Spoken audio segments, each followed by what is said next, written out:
CCTV খুঁটিনাটিতেই সাফল্যের চাবি। জাঙ্গিপাড়া থানার তৎপরতায় নিখোঁজ যুবক উদ্ধার। নিজস্ব সংবাদদাতা, হুগলি।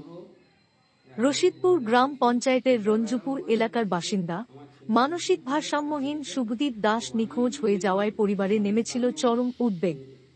13 তারিখে মিসিং ডায়েরি হওয়ার পরই জাঙ্গিপাড়া থানার ভারপ্রাপ্ত আধিকারিক নাজিরুদ্দিন আলীর নির্দেশে দ্রুত গঠন করা হয় বিশেষ তদন্ত টিম।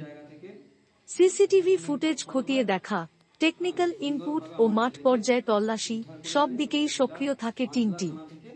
অবশেষে পিএসআই অনির্বাণ দাস ভৌমিকের নেতৃত্বে পাঁচলা থানার এলাকায় চিহ্নিত হয় শুভদীপের অবস্থান। গতকাল সফলভাবে তাকে উদ্ধার করা হয়। উদ্ধারের পর পরিবারের মুখে স্বস্তির হাসি। প্রশাসনের প্রতি সাধারণ মানুষের আস্থা আরও বেড়েছে বলেই মনে করছে স্থানীয়রা। জাঙ্গিপাড়া থানার বার্তা, মানুষের নিরাপত্তা রক্ষা করাই তাদের সর্বোচ্চ দায়িত্ব।